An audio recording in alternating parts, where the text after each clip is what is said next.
Mafia Atiq के case में क्या है तीन तिगड़े का तिलिस्म?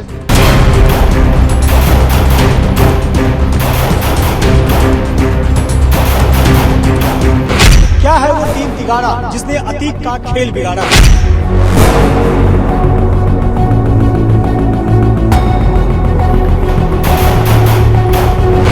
ऐसा तिलिस्म जिसमें उलझी है माफिया ब्रदर्स के मर्डर की गुत्थी।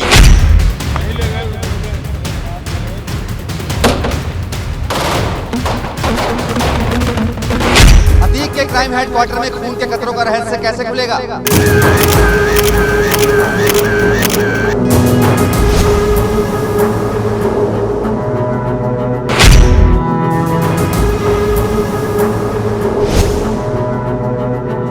पहली बार टीवी पर दिखाने जा रहे हैं अतीक की तिलिस्मी सफेद कोठी।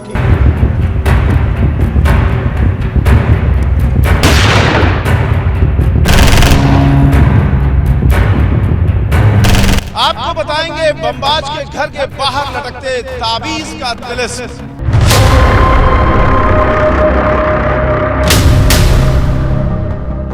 आज अतीक के गैंग्स ऑफ 121 का एक एक रहस्य खुलने वाला है।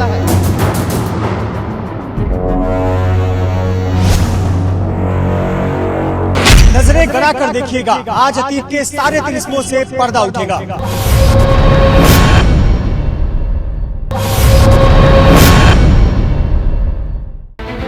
नहीं ले गए तो नहीं गए। मेन बात यह है कि गुड्डू मुस्लिम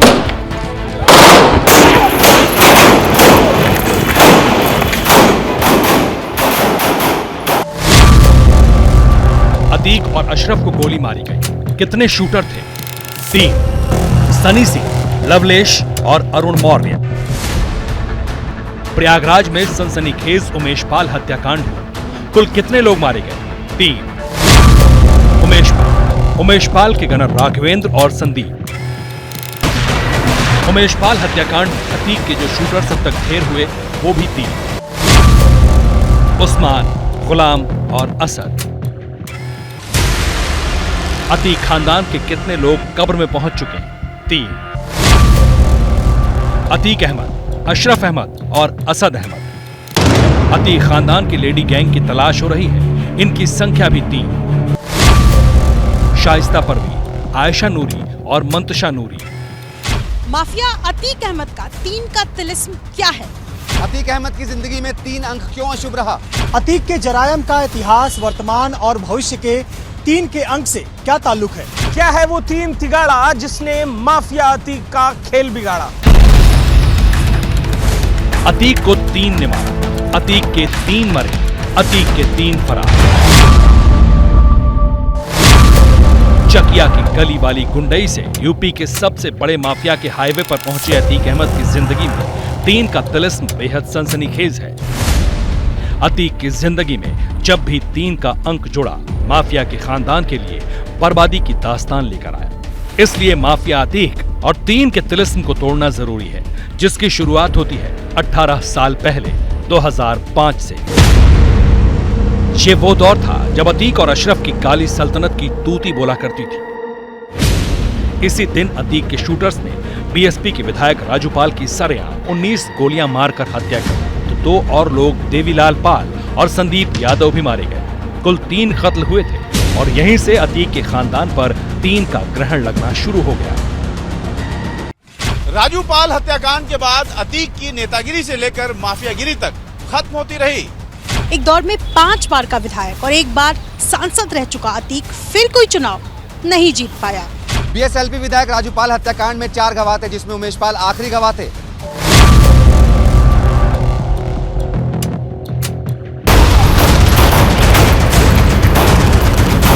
अठारह साल बाद एक बार फिर अतीक की कुंडली में 3 बैठा।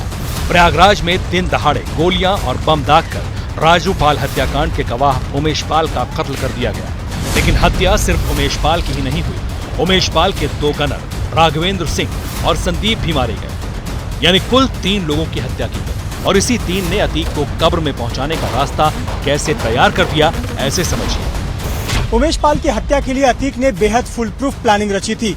अतीक के बेटे असद को इस मर्डर को लीड करना था और अपने आप को पुलिस से बचाना था, ताकि पुलिस के पास असद का कोई सुराग ना मिले।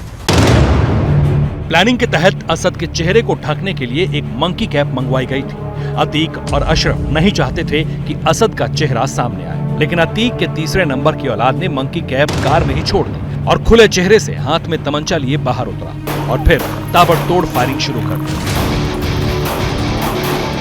अब इस तस्वीर को देखिए, ये लखनऊ के एक एटीएम की है और जो शख्स पैसा निकाल रहा है ये अतीक का खास गुर्गा आतिन जफर है। जिसके एटीएम से पैसे निकाल रहा है वो असद का है। ये तस्वीर 24 फरवरी की ठीक उसी वक्त की है जब अतीक का बेटा उमेश पाल पर दनादन गोलियां दाग रहा था।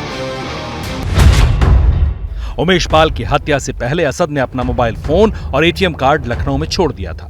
असद ने लखनऊ के अपने खास गुर्गे और अपने बेहद करीबी आतिन जफर को एटीएम दिया था। प्लानिंग के तहत आतिन को पैसे उसी वक्त निकालने थे जब उमेश पाल की हत्या की जाए और ये सब पुलिस को गुमराह करने के प्लान के तहत किया गया।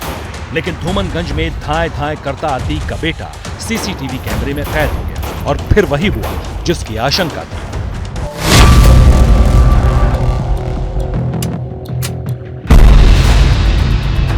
मार्च को एक और आरोपी विजय कुमार उर्फ उस्मान चौधरी एनकाउंटर में मारा गया। पुलिस और उस्मान के बीच मुठभेड़ प्रयागराज के कौंधियारा इलाके में हुई। उमेश पाल पर पहली गोली उस्मान ने ही चलाई थी, लेकिन अभी अतीक की कुंडली में 3 का चक्कर बाकी था। 13 अप्रैल को असद और गुलाम के साथ ये भी पूरा हो। यूपीएसटीएफ की टीम एक बार फिर झांसी में उसी जगह पहुंची जहां असद और गुलाम ढेर किए गए थे। 13 अप्रैल का पूरा सीक्वेंस दोहराया गया।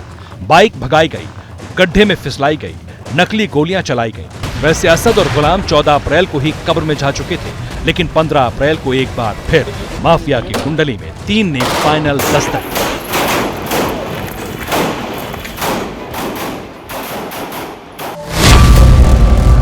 पंद्रह अप्रैल 2023 प्रयागराज। न किसी को एहसास था, न किसी ने कल्पना की थी, लेकिन रात के दूसरे पहर में अतीक और अशरफ पर अंतिम कहर। कनपट्टी पर गोली मारकर अतीक और अशरफ को जिन्होंने ढेर किया वो भी 3 ही थे। तीनों शूटर्स 3 दिन से ही प्रयागराज में रुके हुए थे, जिन्हें लेकर हर दिन चौंकाने वाले खुलासे हो रहे हैं। लेकिन अतीक के खानदान से 3 का साया नहीं हट रहा। अतीक के खानदान की 3 महिलाएं शाइस्ता परवीन, आयशा नूरी और मंतशा नूरी अब तक फरार हैं। अतीक और अशरफ हत्याकांड की जांच के लिए एसआईटी की जो टीम बनाई गई है उसमें 3 सदस्य हैं। अतीक हत्याकांड की जांच के लिए बने न्यायिक आयोग में भी 3 ही सदस्य हैं। उमेश पाल हत्याकांड में उत्तर प्रदेश की पुलिस के रडार पर अशरफ के 3 साले हैं, जिनके नाम सद्दाम, गद्दाफी और जैद हैं। बताया जाता है कि इन तीनों को अशरफ ने खबरी बनाया हुआ था। उमेश पाल जहां भी जाते थे ये तीनों हर खबर अतीक और अशरफ तक पहुंचाते थे। इनमें सबसे बड़ा किरदार सद्दाम है। अशरफ का साला सद्दाम भी वारदात के बाद फरार है। सद्दाम पर 25,000 रुपए का इनाम है।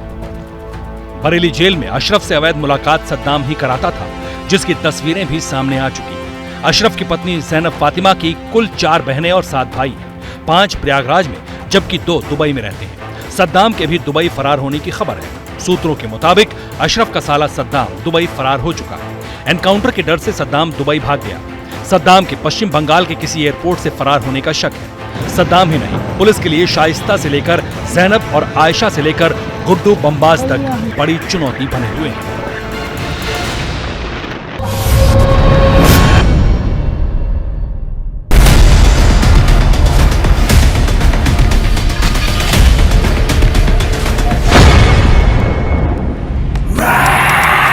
चकिया, प्रयागराज, 25 अप्रैल 2023। अतीक के काले कारनामों की जांच कर रही यूपी पुलिस की टीम चकिया में अतीक के उस दफ्तर में पहुंची जो करीब करीब खंडहर बन चुका है। इसी दफ्तर में बैठकर अतीक अपनी जुर्म की सल्तनत चलाता था। यहां बैठकर अतीक लोगों को धमकाता था, वसूली करता था और दुश्मनों को टॉर्चर करता था। 2 बार हुई तोड़फोड़ के बाद इस इमारत का एक हिस्सा खंडर हो गया था। 21 मार्च को पुलिस की छापेमारी में इस इमारत से कैश और हथियार मिले थे। फोन पर पुलिस को कुछ ऐसी खबर मिली थी जो हैरान परेशान करने वाली थी। पुलिस को खबर मिली थी कि अतीक के खंडहर हो चुके दफ्तर से बदबू आ रही है। लिहाजा दल बल के साथ पुलिस की टीम मौके पर पहुंची। सर्च ऑपरेशन शुरू हुआ। कहीं से यह सूचना आई कि यहाँ पर बदबू आ रही है तो कल मुझे लग रहा है कि आप लोग भी मौजूद होंगे, सबकी उपस्थिति में हम लोगों ने देख लिया था, ऐसा कुछ नहीं था, पुलिस हमारी थी और न पुलिस को, न हमको, न आसपास के लोगों को। अब मुझे लग रहा है कि आप लोगों को भी कोई बदबू नहीं आ रही होगी, फिर भी सूचना को तस्दीक करने के लिए हमने पूरा ऊपर नीचे देख लिया है, कहीं कोई बदबू या इस तरह की सूचना नहीं है। 24 घंटे में दूसरी बार पुलिस की टीम अतीक के क्राइम हेडक्वार्टर पहुंची थी। दूसरी बार पुलिस को अतीक के दफ्तर से कुछ नहीं मिला, लेकिन 24 घंटे पहले जब पुलिस की टीम यहां पहुंची तो मौके पर जो भी दिखा सन्न करने वाला था। यहां जगह जगह खून फैला हुआ था, सीढ़ियों पर खून के निशान थे, कमरे में फर्श पर खून के धब्बे, किचन में खून के धब्बे थे। खून से सना एक दुपट्टा मिला और मौके पर मिला एक चाकू। अतीक के क्राइम हेडक्वार्टर में किसका खून बहा था? खंडहर और सुनसान इमारत में खून से सना चाकू कहां से आया? क्या इस बिल्डिंग में किसी खूनी वारदात को अंजाम दिया गया था? पुलिस के सामने ये सवाल है। ये सवाल इसलिए पुलिस को और भी परेशान कर रहे हैं क्योंकि 21 मार्च 2023 को जब पुलिस ने अतीक के क्राइम हेडक्वार्टर पर छापेमारी की थी तब यहाँ खून खराबे के कोई निशान नहीं थे। लेकिन करीब 1 महीने बाद इस इमारत से खून के धब्बों का मिलना पुलिस को परेशान कर रहा है। अब पुलिस के सामने ये सवाल है कि चकिया में अतीक के दफ्तर में मिला खून किसका है, यहाँ मिले खून के धब्बे कितने पुराने हैं और यहाँ जो खून बहा उसकी वजह क्या है। इन सवालों के जवाब मिलने बेहद जरूरी है क्योंकि अतीक की हत्या हो चुकी है लेकिन उसके गुर्गे अभी बाहर घूम रहे हैं। ऐसे में चकिया में अतीक के दफ्तर में पहले खून के निशान और अब बदबू की शिकायत के बाद पुलिस ने सबसे पहले इस दफ्तर की सुरक्षा बढ़ाई। यहाँ पर बैरिकेटिंग यहाँ पर की जा रही है क्योंकि जिस तरीके से कल यहाँ इस कार्यालय के अंदर से खून के धब्बे पुलिस को मिले थे, इसके अलावा एक चाकू भी पुलिस को मिला था। अब यहाँ पर तस्वीरों में आप देख सकते हैं कि जो बैरिकेटिंग है वो पुलिस की तरफ से की जा रही है, इसको पूरी के पूरे तरीके से यहाँ पर बंद किया जा रहा है। पुलिस की जो टीम है वो यहाँ पर मौजूद है और जो एसीपी थे इन्होंने साफ तौर पर यह बताया कि अभी जो एफएसएल की जो रिपोर्ट है वो सामने नहीं आई है, उस रिपोर्ट के आने के बाद ये साफ हो पाएगा कि जो खून के निशान अंदर मिले थे वो किसके थे। इसके अलावा तमाम लोगों से इस को लेकर पूछताछ भी की जा रही है। ये बिल्डिंग अतीक के गुनाहों की गवाह रही है। यहाँ बने टॉर्चर रूम में अतीक अपने दुश्मनों को सजा देता था। पुलिस को शक है कि यहाँ अतीक के गुनाहों के कई सबूत मिल सकते हैं, लेकिन बड़ा सवाल अब यही है कि जो खून के धब्बे इस बिल्डिंग में मिले हैं वो किसके हैं। क्या है इसी की जांच के लिए हमने भेजा है और हमें लग रहा है कि 24 से 48 घंटे में जांच रिपोर्ट आ जाएगी। खून के धब्बों की गुत्थी सुलझाने के लिए पुलिस अब फॉरेंसिक टीम की मदद ले रही है। खून के सैंपल जांच के लिए फॉरेंसिक लैब भेजे गए। एफएसएल की रिपोर्ट में साफ होगा कि खून किसका है। एफएसएल की रिपोर्ट से पता चलेगा कि खून कितना पुराना है। डीएनए एक बड़ा इंपॉर्टेंट पार्ट होता है किसी भी व्यक्ति के शरीर का। डीएनए से एक सैंपल की और एक व्यक्ति की पहचान की जाती है। जैसा आप बता रहे हैं कि सीन ऑफ क्राइम पे जो खून मिला है या जो जांच हुई है जिस घर में भी, वहाँ जो ब्लड के सैंपल्स मिले हैं, क्या वो शाइस्ता या दूसरे कोई विक्टिम या किसका है, ये एक बड़ा सवाल है। तो सबसे पहले इस ब्लड से जो अतीक अहमद के घर से मिले हैं उन सैंपल से डीएनए को एक्सट्रैक्ट किया जाएगा। एक्सट्रैक्ट करने के बाद सैंपल लिए जाएंगे, जैसे शाइस्ता का है या नहीं है या किसी विक्टिम का है, अगर जो भी सस्पेक्ट हो पुलिस के उसमें, उसका सैंपल हासिल किया जाएगा या उसके परिवार के किसी व्यक्ति का सैंपल हासिल किया जाएगा और उससे मैचिंग कराई जाएगी। अगर ये मैच हो जाता है तो इसका मतलब ये खून उसी व्यक्ति का है। इस बिल्डिंग का आधा हिस्सा गिराया जा चुका है, लेकिन बिल्डिंग के पिछले हिस्से में बने कुछ कमरे अब भी साबुत हैं। इन कमरों में कभी अतीक के करीबी रहा करते थे। आशंका है कि उमेश पाल शूटआउट के बाद अतीक के किसी घायल शूटर ने इसी बिल्डिंग में पनाह ली। अंदेशा ये भी जताया जा रहा है कि किसी शूटर ने यहाँ खुदकुशी की कोशिश की हो या अतीक के गुर्गों के बीच आपसी झड़प में इस बिल्डिंग में खून बहा हो या किसी बंधक बनाए गए शख्स पर अटैक हुआ हो। इन सभी अटकलों और आशंकाओं से पर्दा तभी उठेगा जब एफएसएल की रिपोर्ट सामने आएगी। सीन ऑफ क्राइम पर हर एक सूचना बहुत सारी जानकारी देती है, जैसे ब्लड कहाँ कहाँ गिरा है, कैसे उसका पैटर्न है। मोटे तौर पे अगर मैं बताऊं कि अगर बुलेट से शॉट किया जाता है तो बुलेट जब बॉडी में लगती है तो ब्लड के जो स्प्लैटर्स होते हैं वो अलग डायमेंशन से बाहर आते हैं।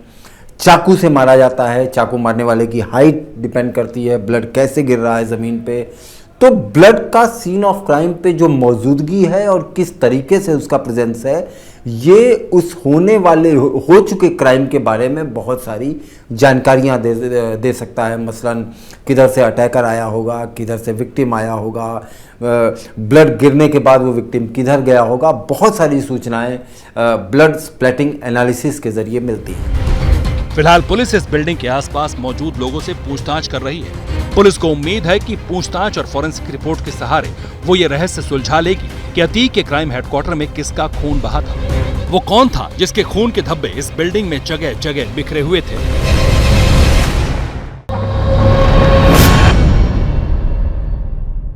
फरवरी 2023 बरेली जेल। गुड्डू मुस्लिम उमेश पाल के मर्डर का प्लान फाइनल करने अतीक के बेटे असद के साथ अशरफ से मिलने बरेली जेल गए। 24 फरवरी 2023 प्रयागराज। 13 दिन बाद गुड्डू मुस्लिम ने प्रयागराज में उमेश पाल और उनके सुरक्षा कर्मियों पर भीषण बमबाजी की। 5 मार्च 2023 मेरठ। उमेश पाल के मर्डर के 10वें दिन गुड्डू मुस्लिम ने अतीक की बहन आयशा नूरी के घर मेरठ में पनाह ली। 6 मार्च 2023 मेरठ। गुड्डू मुस्लिम 17 घंटे बाद ही अतीक की बहन आयशा के घर से निकल गया। उसके बाद से गुड्डू मुस्लिम का कोई अता पता नहीं, ना कोई सुराग मिल पा रहा है। उसकी लगातार भागम भाग चल रही है। रोज गुड्डू गद्दार की नई नई लोकेशन मिलने के दावे सामने आ रहे हैं। कभी झांसी, कभी नासिक, कभी कर्नाटक, कभी ओडिशा, कभी छत्तीसगढ़ और अब पश्चिम बंगाल। सूत्रों से पता चला है कि गुड्डू मुस्लिम पश्चिम बंगाल के मुर्शिदाबाद या किसी अन्य जगह में छिपा हो सकता है। उसकी तलाश में जांच एजेंसियां पिछले 3 दिनों से छापेमारी कर रही हैं। शक ये भी है कि गुड्डू मुस्लिम के साथ अतीक अहमद की फरार पत्नी शाइस्ता परवीन भी हो सकती है। यानी कभी अतीक के बेटे असद के साथ साई की तरह चलने वाला गुड्डू मुस्लिम अब अतीक की बेगम शाइस्ता परवीन के साथ भी साई की तरह ही चल रहा है, वो भी पिछले 2 महीने से। अपने इलाके प्रयागराज के चकिया में गुड्डू मुस्लिम के खौफ का आलम यह है कि उसके पड़ोसी भी मुंह खोलने को तैयार नहीं। काफ़ी दिनों से ये घर बंद है और ख़ासतौर से गुड्डू मुस्लिम को और भी ज़्यादा दिनों से नहीं देखा गया है। यहाँ पर आप लोग कुछ बता सकती हैं कि गुड्डू मुस्लिम कब से यहाँ पे नहीं है, कब से नहीं है जी? कोई यहाँ पर रहता था? किराएदार है? आपने कभी इसको खुला देखा है? नहीं। तो जो आसपास के लोग हैं वो किसी भी तरीके से इस केस में पूछताछ से बच रहे हैं। कोई पुलिस उनसे पूछताछ ना कर पाए इसलिए बच रहे हैं। अब मेन बात यह है कि गुड्डू मुस्लिम कहाँ है? क्या वाकई वो लगातार लोकेशन बदल रहा है या वो कहीं दुबक कर बैठा है? यूपीएसटीएफ को शक है कि अतीक के कनेक्शन का कोई न कोई गैंग गुड्डू मुस्लिम की मदद कर रहा है। ये हमेशा से एक कॉन्ट्रैक्ट किलर रहा है। जब इसे सजा हो गई थी, 10 वर्ष की सजा एनडीपीएस एक्ट में हुई थी, उसके बाद अतीक ने अपने वकीलों के माध्यम से इसकी जमानत कराई थी और तब से ये अतीक गैंग के लिए काम कर रहा है। गुड्डू मुस्लिम अतीक गैंग का बमबाज, इनाम 5 लाख। 2 महीने पहले हुए उमेश पाल मर्डर केस से लेकर 10 दिन पहले हुए अतीक ब्रदर्स हत्याकांड तक गुड्डू मुस्लिम किसी तिलिस्मी किरदार से कम नहीं। एक तरफ वो खुद को बचाने के लिए कानून से भागता फिर रहा है, दूसरी तरफ उसके घरवाले प्रयागराज के चकिया में अपना 2 मंजिला घर बचाने के लिए टोटके के भरोसे बैठे। प्रयागराज विकास प्राधिकरण ने जहां गुड्डू के अवैध घर को गिराने के लिए गेट पर नोटिस चस्पा किया है, गुड्डू के घरवालों ने घर के उसी गेट पर ताबीज लटका दिया है। ऐसे 2 नोटिस यहाँ पर चिपके हुए हैं।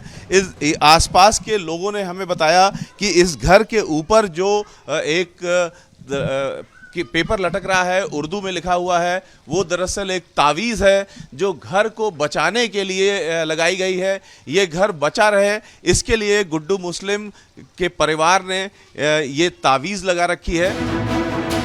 उमेश पाल के हत्यारे अतीक के बमबाज गुड्डू मुस्लिम का बच पाना तो संभव नहीं, लेकिन ये ताबीज वाला टोटका उसके घर को भी बचा पाएगा, इसमें भी शक है, क्योंकि गुड्डू ने अपने इस घर की बुनियाद न जाने कितने बेगुनाह लोगों के खून से सींची है।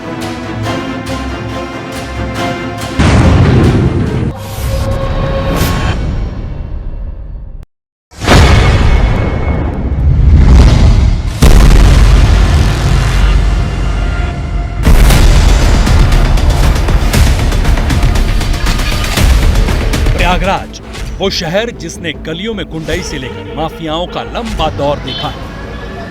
वो शहर जिसका जर्रा जर्रा अतीक के आतंक का गवाह रहा है। इसी प्रयागराज के पश्चिमी कोने पर एक मोहल्ला है, नाम है चकिया। तंग और खुली नालियों वाले चकिया में घुसते ही किसी भूल भुलैया में आने का एहसास होता है, लेकिन इसी चकिया में आंखें चौंधिया देने वाली एक इमारत थी। वो था अतीक का किला। ईंटों पर लिखा है अतीक अहमद, और जहां लिखा हुआ है यही अतीक का अड्डा हुआ करता था। ये जो इमारत अब इस समय तोड़ दी गई है, यहीं से अतीक का राज चला करता था। एक से एक बड़े और खूंखार अपराधी यहाँ पनाह पाते थे, और यहीं से एक एक जो अतीक का टारगेट था उसका रिमोट यहीं से दबता था। अतीक ही नहीं, अतीक की मिल्कियत भी मिट्टी में मिल चुकी है, लेकिन एक दौर वो भी था जब इस इमारत के अंदर खौफ का साम्राज्य था। ओपन में एक दिन दिल्ली से मेरे पास फ़ोन आया कि उन्होंने कोई यूपी के माफिया पर वो कोई कवर स्टोरी कर रहे हैं, और उसके लिए अतीक अहमद का इंटरव्यू वो ले चुके थे।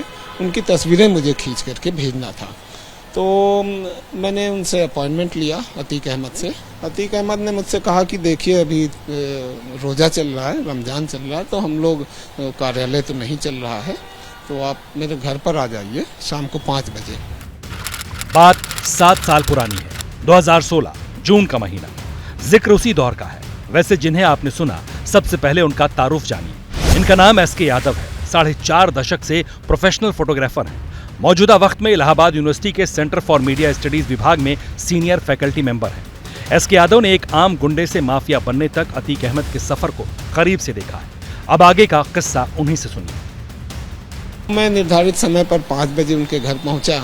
बाहर बड़ा सा गेट था, वो बंद था। छोटे गेट पर एक वृद्ध आदमी बैठा था, दरबान। तो उससे मैंने बताया कि मेरा अपॉइंटमेंट है, तो उसने कहा कि रुकिए मैं आता हूँ। फिर वो अंदर गया और अंदर से बातचीत करके फिर आया, बोला आइए अंदर। जब अंदर गया तो जो वहाँ का जो माहौल था वो बहुत ही तनावपूर्ण मेरे हिसाब से था, क्योंकि अंदर ढेर सारी गाड़ियों की आधा दर्जन से ज़्यादा देसी विदेशी गाड़ियाँ खड़ी हुई थी।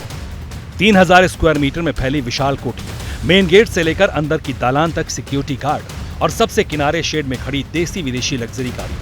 एसके यादव की आंखों में 7 साल पहले का हर दृश्य आज भी ज्यों का त्यों है।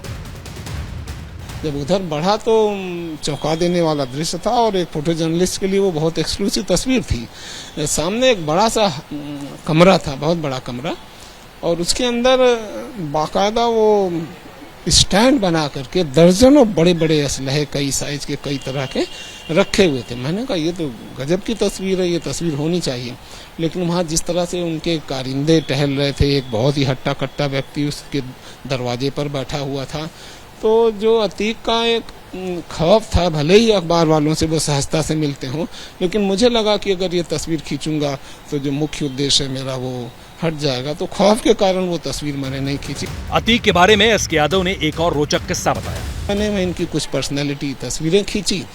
उसके बाद जब कमरा पैक करने लगा तो कुछ अनौपचारिक बातें की। उन्होंने कहा यादव जी आप यहीं आसपास रहते हैं? हमने कहा मैं आपके इलाके में ही, शहर पश्चिम में ही डॉक्टर काटजू रोड पे रहता हूँ। तो बोले कि ठीक है, कभी कोई ज़रूरत हो तो बताना। हमने कहा ज़रूर बताएंगे। तभी वो कोई लिफाफा मेरे जेब में डालने की कोशिश करने लगे, तो मैंने हाथ लगा जेब पर। हमने कहा नहीं, आप ये सब की ज़रूरत नहीं है। जेब में लिफाफा डाल दिया उन्होंने। उसके बाद फिर मैं वहाँ से बाहर निकला तो मुझे लगा कि इस लिफाफे का बोझ लेके मैं नहीं जा पाऊँगा। तो तुरंत फुरत में मुझे जो समझ में आया, तो सामने एक भिखारी रास्ते में दिखा, मैंने वो लिफाफा उसे दे दिया और तेज़ी से वहाँ से निकल गया। मैं वहाँ भी उस लिफाफे को डाल सकता था उनके घर में, लेकिन मेरी हिम्मत नहीं हुई कि मैं ऐसा मैसेज जाए कि अतीक अहमद के दिमाग में ये बात आए कि ये इन्होंने मेरे से पैसा लेने से इनकार किया। ये वो किस्सा है जिसमें अतीक खानदान के पूरे पाप का हिस्सा है। प्रयागराज में ऐसी बड़ी आबादी है जिसने अतीक और अशरफ के गुंडों के खौफ के दौर को बहुत करीब से देखा है। एसके यादव भी उन्हीं में से एक है। जिस तरह हर पाप का अंत होता है, उसी तरह अतीक भी कब्रिस्तान में दफन हो चुका है। लेकिन प्रयागराज ही नहीं, यूपी का बड़ा इलाका अतीक के गुनाहों के निशान लंबे वक्त तक याद रखेगा।